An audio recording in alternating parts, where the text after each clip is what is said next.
चंद्रयान 3 की इस स्ट्रैटेजी ने पूरी दुनिया को हिलाकर रख दिया।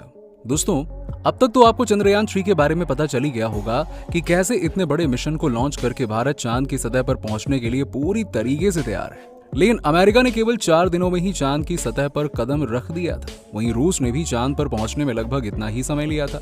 लेकिन जब बात चंद्रयान 3 की होती है तो इसे चांद पर पहुंचने में 1 महीने से भी ज्यादा का समय लगेगा। तो ऐसे में सवाल ये खड़ा होता है कि एक ही दूरी को तय करने में भारत को इतना लंबा समय आखिरकार लग क्यों रहा है? और जब इतना ज्यादा समय लग रहा है तो फिर क्यों लोग इस स्पेस मिशन को भारत के विकास का एक बड़ा कदम बता रहे हैं? क्या वाकई में ये बड़ा कदम है? क्या है इसकी पूरी सच्चाई? और क्या वाकई में चंद्रयान 3 चांद तक पहुंच पाएगा भी या फिर नहीं?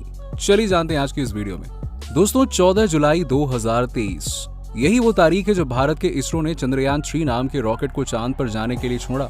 और जब से ये रॉकेट लॉन्च हुआ है तब से चारों तरफ सिर्फ और सिर्फ इसी की बातें चल रही हैं। और अब सब इसी चीज का इंतजार कर रहे हैं कि जल्द से जल्द ये रॉकेट चांद की सतह पर सॉफ्ट लैंडिंग कर सके, क्योंकि पिछली बार हम यहीं पे फेल हो गए थे। लेकिन ये इंतजार 1 या 2 दिन का नहीं बल्कि 1 महीने से भी ज्यादा का है, क्योंकि चंद्रयान 3 42 दिनों के लंबे सफर को काटने के बाद चांद की सतह पर पहुंचेगा।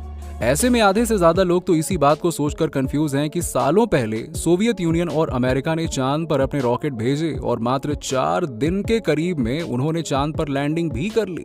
तो फिर इतनी एडवांस टेक्नोलॉजी और इंफ्रास्ट्रक्चर होने के बावजूद, इतना पानी की तरह पैसा बहाने के बावजूद भारत को 1 महीने से भी ज्यादा का वक्त लग रहा है। सवाल ये कि आखिरकार क्यों लग रहा है? 28 जुलाई 1969 में लॉन्च किए गए अपोलो 11 वाले मिशन के बारे में बात करें तो आपको पता ही होगा कि ये पहला मौका था जब इंसान चांद पर उतरा था।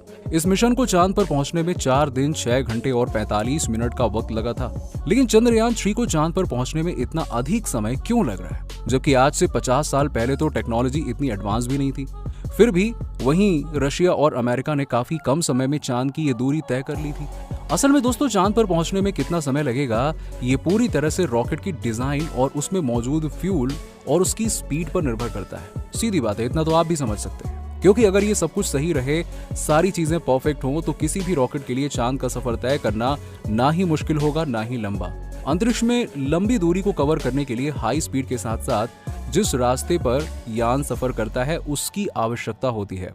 अपोलो 11 के लिए नासा ने एक super heavy lift launcher Saturn 5 rocket का इस्तेमाल किया था और ये रॉकेट प्रति घंटे 39,000 किलोमीटर से अधिक की दूरी तय करने में सक्षम था। यही वजह है कि रॉकेट का इंजन इतना ज्यादा शक्तिशाली था कि उसने मात्र 4 दिनों में अपोलो 11 को 3.8 लाख किलोमीटर दूर मौजूद चांद पर उतार दिया था। लेकिन दोस्तों, इन सारी चीजों को संभव करने के लिए 1969 में नासा ने 1300 करोड़ रुपए खर्च किए थे। पैसे का हिसाब तो आपको समझ में आ ही रहा होगा। अब आप समझ रहे होंगे कि कितनी बड़ी रकम होती है, और वो भी आज से लगभग 50 साल पहले, जो अब 8,500 करोड़ के बराबर है। वहीं अगर हम दोस्तों इस वक्त के चंद्रयान 3 के मिशन की बात करें तो दोस्तों इस मिशन का बजट अपोलो 11 से आधा भी नहीं है, क्योंकि इस पूरे मिशन को 600 करोड़ में तैयार किया गया है। जी हाँ, मात्र 600 करोड़। अरे इतने में तो आजकल बॉलीवुड की फिल्में बन जाती हैं, और वो भी इतनी घटिया कि पूछो मत। और हॉलीवुड की तो कई सारी फिल्में जिनका केवल बजट ही 600-700 करोड़ शुरुआती होता है। और वहीं बात करें अभी आदि पुरुष की, तो उसका बजट 600 करोड़ रुपए था। अब भारत के पास नासा जैसा पावरफुल रॉकेट तो नहीं है जो चंद्रयान मिशन को तेजी के साथ में चांद पर पहुंचा दे। लेकिन ये बात तो आप भी जानते हैं ना कि हम भारतीय कम पैसों में अधिक मुनाफा लेने का जुगाड़ अच्छे से जानते हैं। और यही वजह है कि इसरो ने पृथ्वी के गुरुत्वाकर्षण का लाभ उठाने के लिए एक दूसरे रास्ते को चुना, जो चंद्रयान 3 को चंद्रमा की ओर ले जाने में मदद करेगा। देखिए दोस्तों, चंद्रयान 3 मिशन को पृथ्वी के ऑर्बिट से बाहर ले जाने के लिए LV-M3 रॉकेट को चुना गया है।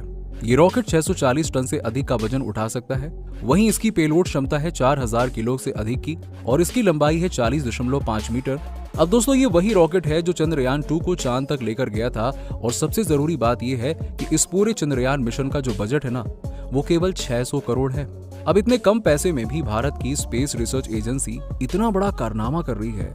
वाकई में यार, ये कोई छोटी मोटी बात तो नहीं होती है ना, आप भी समझ सकते हो। और वैसे भी चांद पर पहुंचने में कितना समय लगेगा, ये पूरी तरह से इस बात पर निर्भर करता है कि रॉकेट किस तरह का है, और उसके साथ साथ उसको ऊर्जा देने के लिए इस्तेमाल होने वाला फ्यूल कौन से प्रकार का है, और रॉकेट में उसकी मात्रा कितनी है, क्योंकि इन सारी चीजों का असर रॉकेट की स्पीड पर बहुत ही ज्यादा पड़ता है। और इन सारी बातों को दिमाग पर रखकर ही चांद पर पहुंचने वाले रास्ते को तय किया जाता है। अब जैसे मान लीजिए कि आपकी गाड़ी में कम पेट्रोल है, लेकिन आपकी गाड़ी का एवरेज बढ़िया है और वो कम पेट्रोल में भी अच्छी तरह से चल सकती है, तो आप ये कोशिश करेंगे कि किसी ऐसे रास्ते से जाया जाए जहां से आसानी से आप अपनी मंजिल तक पहुंच सके और रास्ते में कोई गड़बड़ भी ना हो, क्योंकि जितने कम दिनों में चांद पर पहुंचना होगा उतना ज्यादा फ्यूल लगेगा और रॉकेट की कैपेसिटी भी उतनी ही ज्यादा होनी चाहिए।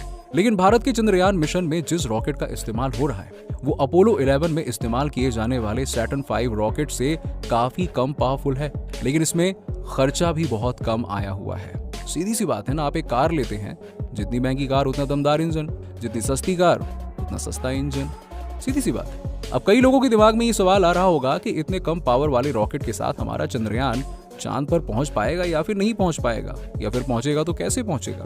तो दोस्तों, ये जो कम पावर वाले रॉकेट होते हैं ना, इन्हें चलाने के लिए फ्यूल से ज्यादा जुगाड़ लगाया जाता है, क्योंकि ये रॉकेट चांद और पृथ्वी दोनों के गुरुत्वाकर्षण के खिंचाव का इस्तेमाल करते हैं और इस वजह से उनका ज्यादातर समय इन दोनों की परिक्रमा करने में बीत जाता है, जिसमें ईंधन बहुत कम खर्च होता है। और चंद्रयान 3 भी इसी तरह से चांद पर पहुंचेगा और यही कारण है कि इसे चांद पर उतरने में करीबन 42 दिनों का समय लग रहा है।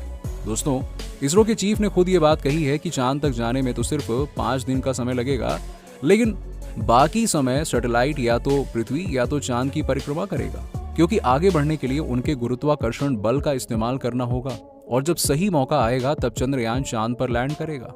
अब तो आपको समझ में आ ही गया होगा ना कि बाकी स्पेस मिशन के मुकाबले चंद्रयान 3 को चांद पर पहुंचने में इतना अधिक समय क्यों लगेगा। वैसे चंद्रयान का हिसाब किताब तो आपको समझ में आ ही गया है, लेकिन क्या कभी आपने सोचा है कि अगर आपको कार से चांद पर जाना पड़े तो कितना समय लगेगा। क्योंकि दोस्तों, अगर आप 100 किलोमीटर प्रति घंटे की चाल से चल रहे होंगे तो आपको चांद पर पहुंचने में करीबन 5.5 महीने का वक्त लग जाएगा।